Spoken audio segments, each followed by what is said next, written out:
akhir sebelum Dajjal itu modal. Ini hadis Muslim saya ringkas ya.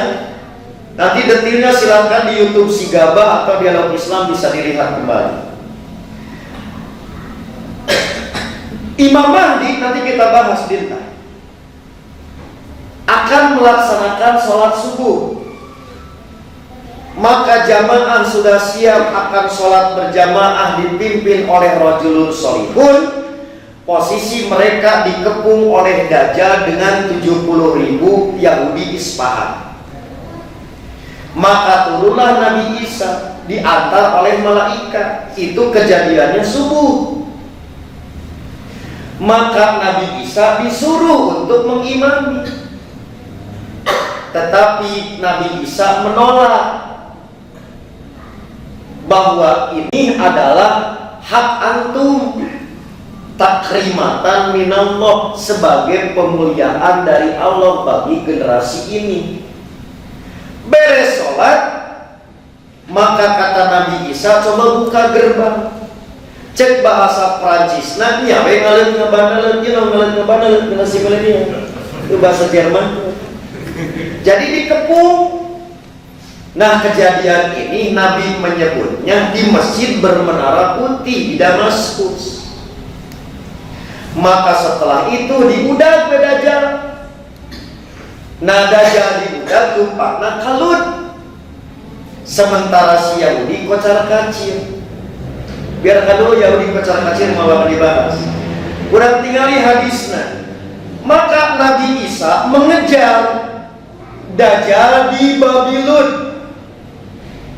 Andai kata Nabi bersabda tahun 630-an jelang Nabi wafat, entah di mana Lut itu, tapi lamun ayeuna diterjemahkan secara kawasan, masjid bermenara putih dimungkinkan di sini, tapi kita pun tidak bisa memastikan sebab tidak ada lagi sekarang masjidnya. Iya, entah ke depan ayah bernukir. Yang jelas ini di Damaskus satu-satunya masjid bermenara putih. Maka dimungkinkan di sini. Nah, diudangnya ke mana? Kalut loh, jadi Israel. Kalau dilihat sekarang 1400 tahun yang lalu, misalkan Nabi bersabda, begitu dilihat sekarang, Lut ini termasuk kawasan Ben Gurion Airport, bandara terbesar kedua setelah Tel Aviv di Israel, dulu pangkalan militer. Pertanyaannya, lamun ieu hakik majazi, kumaha ngartikeun Lut? Bisa diajasari. Nah, pertanyaanna, nah lupa beut ka jatinan si Dajjal teh beut ka Lut. Nah, itulah sekali lagi yang disebut dengan penafsiran. Maka kalau diartikan majazi, maka nama tempat Lut itu mau kemana takwil? Nyari nakwil terus. Begitu, itu diantara contoh yang harus dipahami. Maka dimungkinkan tempatnya diperkirakan di sini, pintu gerbang Lut itu. Sudah? Nah, Yahudi kocar kacir. Jadi Yahudi berdasarkan hadis ini tidak sekuat yang digembor-gemborkan. Eta dengan kalabut. Maka nyumput dina tangkal nyarita. Hei Muslim, aya si Yahudi tukangan air. Nyumput dina meja. Semua bumi, benda-benda di muka bumi tidak ada yang bisa menjadi tempat penyembunyian kecuali pohon gorkon. Illa fa'innaha min syajaratil yahud, kata Nabi. Hanya pohon gorkon lah. Inilah yang perlu saya sampaikan. Mangga berita bil pohon gorkon, pohon kaktus, putri malu. Nanya riwe untuk pakai dalil mana bil. Nah, maka orang kafir khususnya Yahudi Israel telah mengetahui hadis ini. Tolong diupdate 2018 saya cek, Menteri Pertanian Israel membudidayakan pohon gorkon 146 juta pohon. Berarti maca hadis.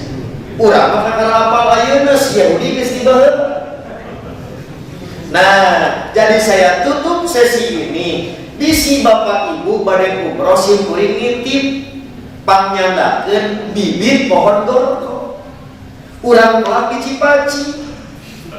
Engke urang tingali jerona ya pintu rahasiana. Berarti bisa dipakai nyumput. Tane mudah-mudahan sana asuh. Begitu dipakai nyumput ku Yahudi hoax saya ayo. Nah, jadi sekali lagi, maka inilah cara yang selamat mengartikan secara dohir, secara hakiki, kecuali ada korina atau dalil yang bisa memalingkan. Nah, inilah di antara manhaj Ahlus Sunnah yang juga dipergunakan oleh Dewan Hizbah, sehingga memutuskan Yahudi dalam kategori ini sosok individu tertentu, tetapi tidak boleh mentakyid, nunjuk irung di dalam praktek ketika kita sudah dapat ciri ini. Cek Nabi geus siga kitu bawa si eta ketemeuna mata beli omongan gitu. Nah, jadi sekali lagi inilah kesimpulan yang pertama sah. Yahudi sebagai Dajjal sebagai sosok. Oke, saya tutup. Yang belum bisa saya pastikan, Yahudi ini pasti Yahudi Dajjal ini. Tetapi Yahudi kelompok yang mana? Karena dalam perkembangan mutakhir, Yahudi ini yang tersisa 4, yang semuanya sudah tidak murni Bani Israel. 1 Yahudi Spardim, yang semula di Spanyol kemudian berkembang di Eropa. 2 yaitu Yahudi Mizrahi yang ada di Asia, Yahudi yang di Manado, Yahudi yang di Betawi, Yahudi yang di Pekalongan, Yahudi yang di Cicadas. Itu Mizrahi yang di Asia. Kemudian Askenazi yang hari ini mempelopori gerakan Zionisme. Yang terakhir Yahudi Isfahan, Iran. Itu yang disebutkan. Maka saya tidak bisa memastikan si Dajjal itu Yahudi mana. Maka selama tidak ada dalil tidak boleh. Tetapi pasti Yahudi. Beda dengan Ya'juj Ma'juj. Ya'juj Ma'juj koalisi campuran, bukan hanya gen Yahudi. Nah, inilah yang perlu disampaikan. Mudah-mudahan dengan penjelasan ini menjadi catatan kita, agar kita mengimani bukan bab Dajjal, tapi mengimani benarnya sabda Nabi. Terpercaya ke Dajjal macan tentu kafir, tapi menolak kebenaran sabda Nabi bisa ingkar sunnah. Nah, itu yang bahaya. Iya, mau usah cina kumanya abdi teh teu kabayang si Dajjal teh siga kumaha irungna. Beda teu kabayang irung Dajjal nah jadi kubur. Tidak. Tapi lamun teu percaya karena sabda Nabi yang menerangkan Dajjal, nah itulah pokok min alamatin nubuwah. Oke? Nah, sebagai pembanding, Dewan Hizbah juga mencermati ada Dajjal berupa sifat. Dilihat dari kelengkapan riwayat, kabar munculnya para Dajjal kecil diriwayatkan sekitar 40 mukharij dari 40 sahabat Nabi. Antara lain Jabir bin Samurah, Abu Hurairah, Adi bin Hatim, Abdullah bin Mas'ud, Sahal bin Sa'id, dengan redaksi yang beragam. Jadi tidak satu redaksi, ada yang panjang, ada yang pendek. Contoh, Dajjal sebagai sifat kadzab, mengaku Nabi. Ini seperti disabdakan oleh Nabi, la taqumu sa'ah, hatta yub'atsa dajjalun kadzabun qaribun min talatin kulluhum yaz'umu annahu rasulullah. Kiamat tidak akan terjadi hingga keluar dajjal-dajjal pendusta. Jumlah mereka hampir 30. Semuanya mengaku bahwa ia utusan Allah. Dalam hadis lain menggunakan bahasa kulluhum yaqulu ana nabiyun. Redaksi lain menyebut kulluhum yakdzibu Allah azza wa jalla wa rasulih. Inilah ciri sifat yang disebut dengan dajjal kecil oleh para ulama. Dalam riwayat lain, sifat dajjal kecil menyebar hadis palsu.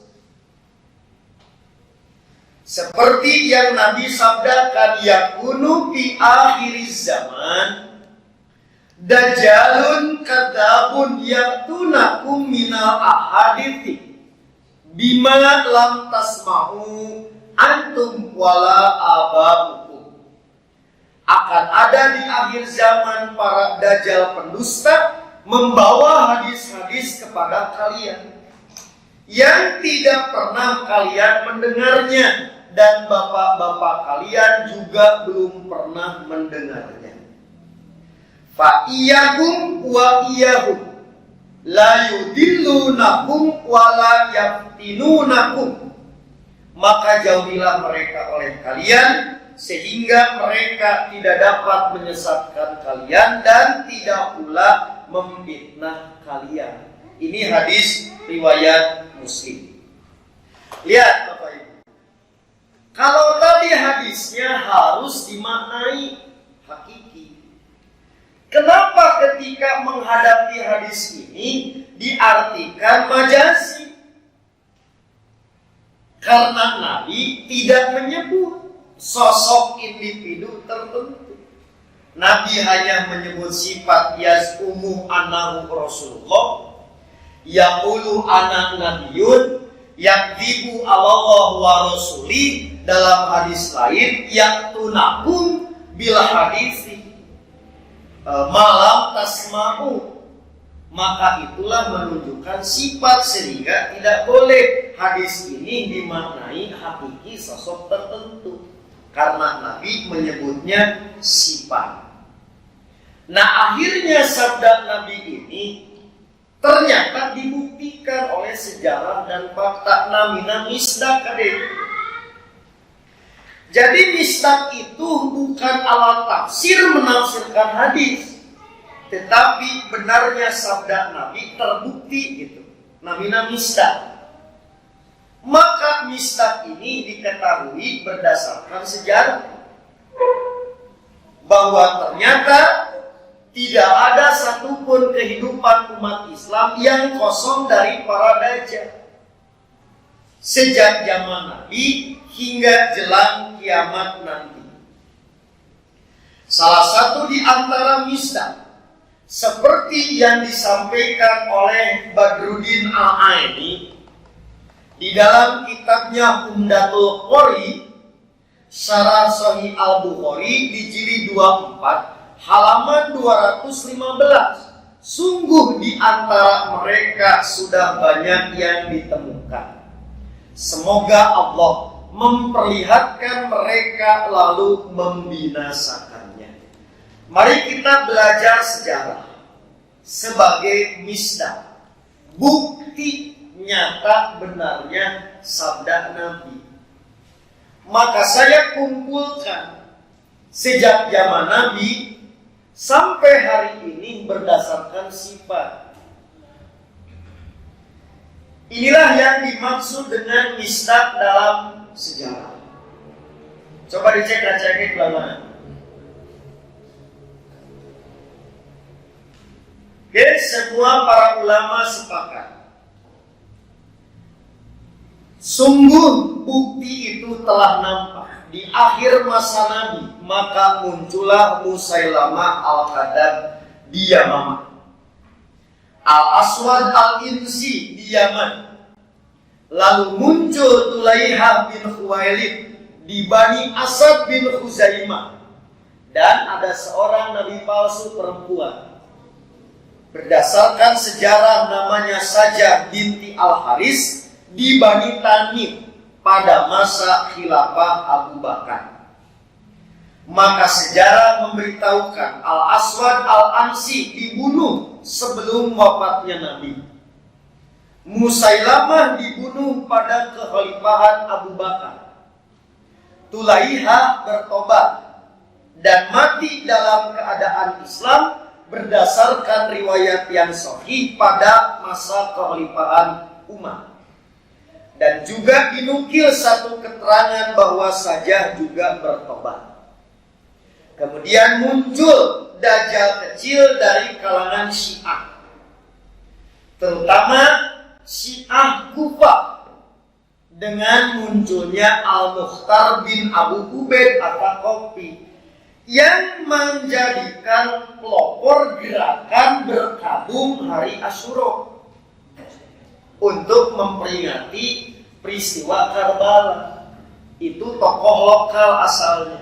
Maka dia pun sempat mengklaim di zaman kekhalifahan Ibnu Zubair sebagai Dajjal, sebagai nabi, Dajjal kecil. Sudah jadi lagi ini misdah. Sampai hari ini saya hitung baru 20. Berarti masih dibuka lamaran sebelumnya. Bisi pemuda Persis Jatina ngorek membuat dibuka lamaran untuk Dajjal. Nah, lagi di misdah. Inginnya kepada generasi baru ditembongkeun tadi Al-Aswad Al-Ansi teh. Ieu Tulaiha, ieu Musailamah Al-Kadzab, fotona narah sidi. Benarnya min alamati nubuwah. Tapi Yonas foto can aya. Jadi we nemongkeun ieu geus aya. Inilah nabi palsunya Ahmadiyah. Mirza Ghulam Ahmad. Jadi bagi kita menghadapi gerakan Dolmodil bukan sesaat, akan terus bermunculan seiring dengan isyarat Nabi. Jadi dia ada gerakan kecacah semua terus karena Nabi yang mengisyaratkan. Terakhir ini di antara misdah, ini contoh Dajjal kecil rasa bule dari Siberia Moskow. Sergi Toro, mantan polisi lalu lintas, pusing macet wae aing begini. Ribut aing lalu lintas, maka dia sedang menemui umatnya di Siberia Moskow. Maka saya akhiri, inilah catatan-catatan yang paling penting yang ingin disampaikan, bahwa akhir zaman ditandai dengan munculnya musuh-musuh Islam. Di satu sisi berwajah politik dan kekuatan militer seperti Jazirah Arab, Persia, Romawi, dan Yahudi. Mereka akan ditumpas oleh kaum muslimin, generasi emas Thaifah Mansurah terakhir.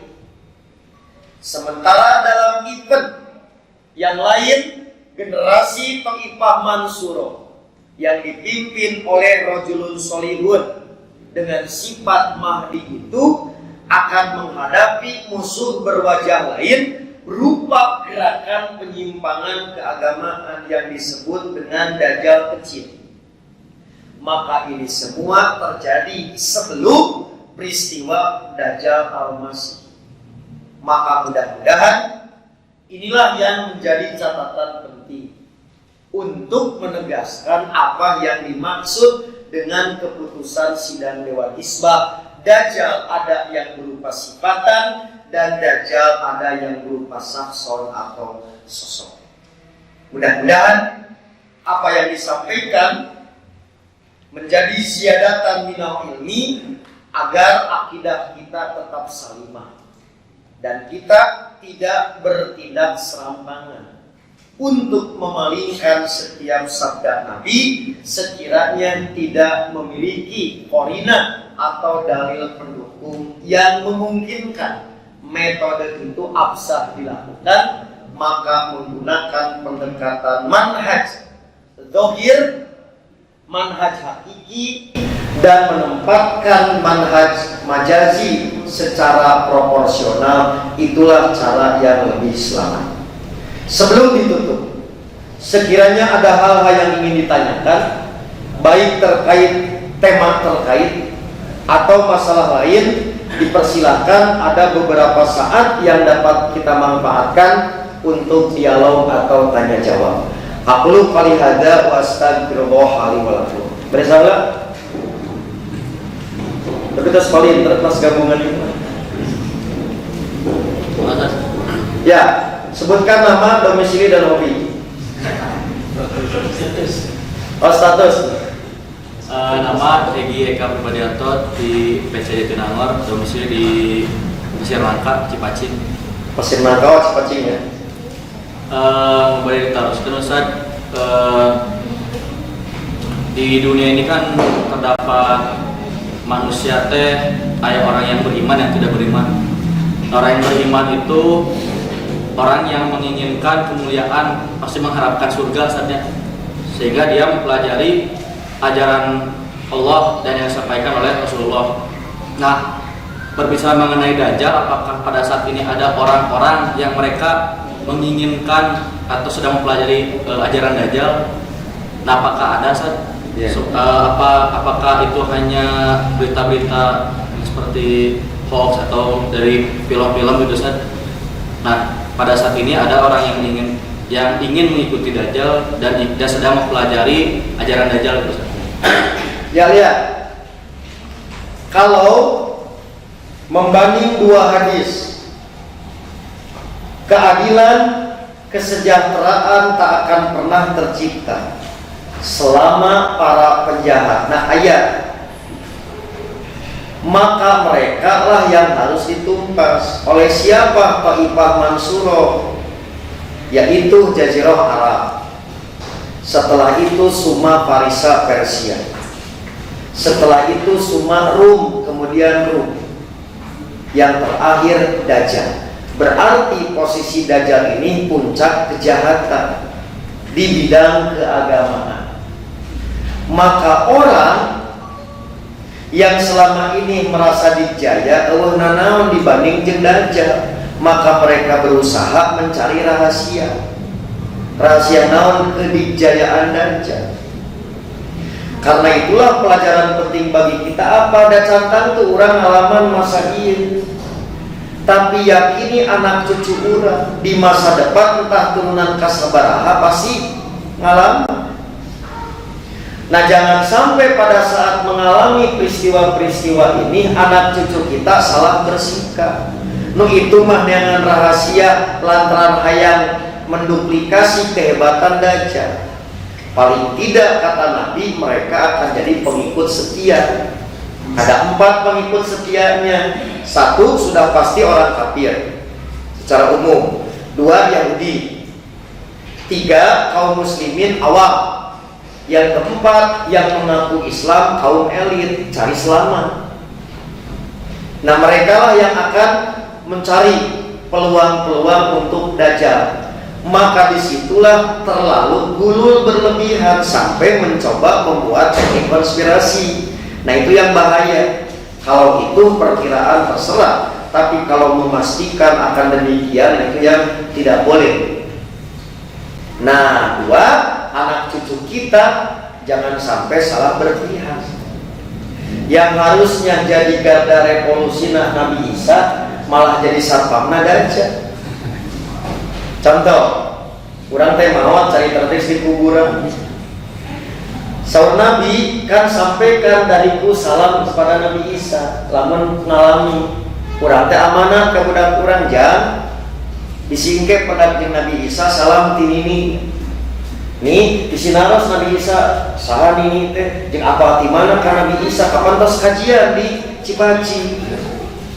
Selfie eta dikirimkan ke orang di kuburan kan atapna luar biasa. Tapi begitu muka WhatsApp di kuburan ke selfie jeung Dajjal coba semua.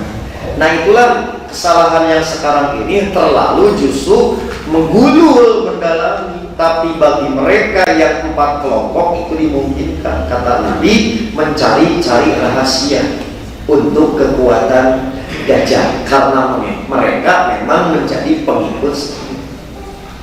Oke? Nah itulah diantara gambarannya. Masih ada? Cukup? Oke, kalau cukup berarti siap. Siapin bedok. Bedok naon, jengkol jadi bete, kurang sambut Dajjal. Nah saya kira demikian yang bisa disampaikan. Sekali lagi, mudah-mudahan tak lama lagi nanti SK-nya turun. Semua sudah pegang SK, paling tidak sebelum SK turun gambaran umumnya telah kita dapatkan, dan insya Allah secara serial akan kita bedah. Keputusan-keputusan ini bukan keputusannya karena sudah tinggal dibaca, tetapi bagaimana cara Dewan Hizbah meracik, bagaimana Dewan Hizbah memahamkan dalil lalu mengambil satu kesimpulan. Demikian yang bisa disampaikan. Insya Allah kita bertemu kembali di bulan depan. Din, kalau tidak salah pertemuan terakhir ya, masih ada 2 kali lagi ya. Nanti tema Ustaz Saifuddin yang akan menyampaikan dari 8 keputusan Dewan Hizbah. Nanti bulan depan apa yang akan dibedah dari keputusan itu. Aqulu qouli hadza wa astaghfirullah li wa lakum. Wassalamualaikum warahmatullahi wabarakatuh. Saya kembalikan lagi ke Ustaz Saifuddin.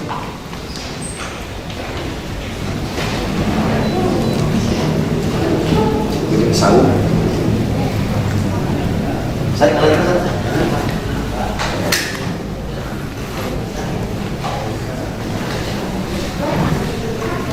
Kami haturkan jazakumullah khairan katsiran kepada Ustaz yang telah memaparkan mengenai hakikat Dajjal. Alhamdulillah, mudah-mudahan menjadi ziyadatul ilmi bagi kita, tambahan ilmu. Sebab dengan ilmu kita bisa beramal, dan dengan amal tersebut yang dasar dari ilmu itulah yang akan diterima oleh Allah Subhanahu wa taala. Pengumuman untuk besok di Sukahati belum bisa dilaksanakan karena 1 dan 2 hari. Jadi untuk pengajian hari keempat masih libur.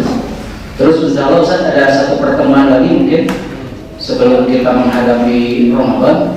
Karena Ramadan itu kalau nggak salah tanggal 1 Ramadan April ya? April. Sudah 13 ya? Nah 13 April berarti kalau pertemuan akhir keempat 1 ke 4 berarti sudah masuk Ramadan seperti itu. April mah biasanya buka bareng loh. Ya siap, insya Allah. Buka bareng di pandemi. Tapi di booking dari sekarang Ustaz untuk malam hari keempat itu kepercayaan terhadap Imam Mahdi saja. Iya, untuk tidurnya saja. Jadi nanti untuk kajian Ahad Sabtu keempat di bulan Maret insya Allah akan dibedah juga mengenai kepercayaan kepada Imam Mahdi. Kita akan mengenal siapa sebetulnya sosok Imam Mahdi yang terdapat dalam hadis-hadis Rasulullah SAW. Mungkin pengajian malam ini kita cukupkan sekian. Kami aturkan terima kasih jazakumullah khairan katsiran kepada semua pihak, terutama donatur yang telah memberikan materinya sehingga terlaksananya kajian kali ini. Mudah-mudahan kita bisa bertemu lagi pada kajian-kajian yang lain dalam keadaan sehat walafiat. Rabbana atina fid dunya hasanah wa fil akhirati hasanah wa qina adzabannar.